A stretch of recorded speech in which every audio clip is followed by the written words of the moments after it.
नमस्कार छात्रों, आज के इस वीडियो में हम आरोह भाग एक कक्षा 11 की जो अनिवार्य हिंदी की पुस्तक है उसका काव्य खंड का दूसरा पाठ मीरा का अध्ययन करेंगे। उसमें हमने पहले पद का अध्ययन पिछले वीडियो में कर लिया था तथा दूसरे पद का अध्ययन हम इस वीडियो में करेंगे। तो पहले हम देख लेते हैं दूसरा पद। पग घुंघरू बांध मीरा नाची, पग घुंघरू बांध मीरा नाची, मैं तो मेरे नारायण सु आप ही हो गई सांची। लोग कहे मीरा भई बावरी, न्यात कहे कुलनासी रे। विष का प्याला राणा भेजा, पीवत मीरा हांसी। मीरा के प्रभु गिरधर नागर, सहज मिले अविनाशी रे। ये पद है। ये पद लिया कहाँ से गया? मीरा पदावली से लिए गए पद हैं। ये जो पहला पद हमने पिछली वीडियो में देखा था वो भी मीरा पदावली से था, ये भी मीरा पदावली से है। मीरा पदावली मीरा के द्वारा रचित रचना है।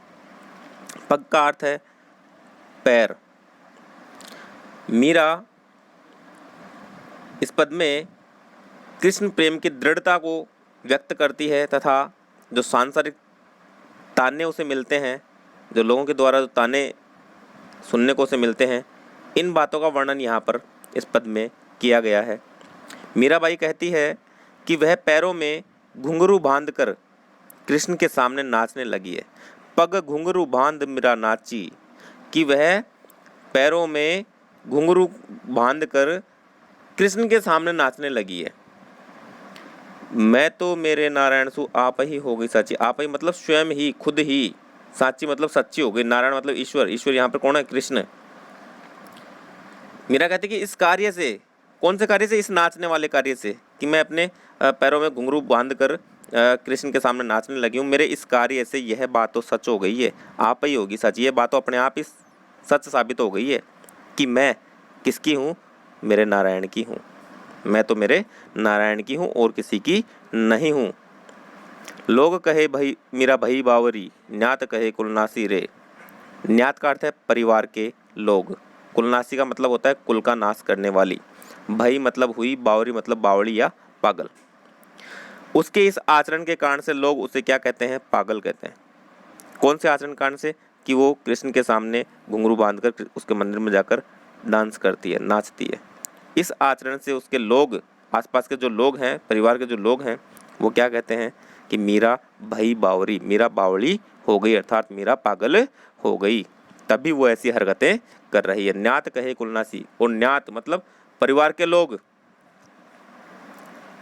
उसे कुल का नाश करने वाली बताते हैं।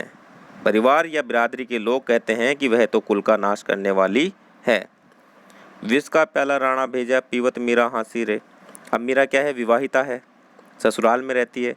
उसका यह कार्य कुल की मान मर्यादा के विरुद्ध है।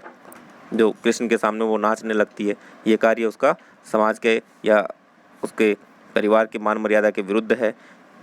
इसलिए कहा गया है कि कृष्ण के प्रति उसके प्रेम के कारण से, कृष्ण के प्रति जो उसका प्रेम था, उससे नाराज होकर राणा ने उसे मारने के लिए विष का प्याला अर्थात जहर का प्याला भेज दिया था उसके पास।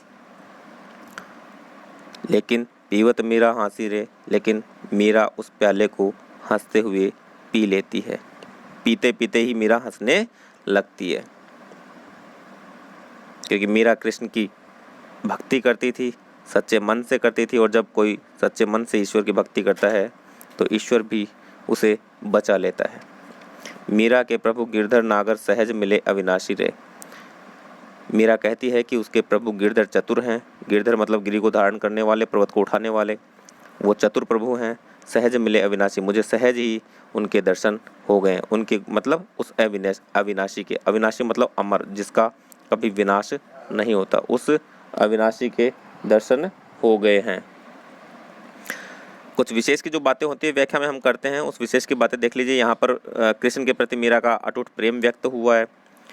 दूसरा पॉइंट हम बना सकते हैं विशेष का, कि मीरा पर हुए अत्याचारों का पता चलता है। अनुप्रास अलंकार है, संगीतात्मकता है, राजस्थानी मिश्रित ब्रज भाषा है, भक्ति रस की अभिव्यक्ति हुई है। इस प्रकार हम विशेष के कुछ पॉइंट बना सकते हैं। तो उम्मीद करता हूँ आपको वीडियो पसंद आएगा। अगर आपको पसंद आता है तो आप लाइक, शेयर और सब्सक्राइब करना ना भूलें। मिलते हैं अगले वीडियो में, तब तक के लिए धन्यवाद। जय हिंद, जय भारत।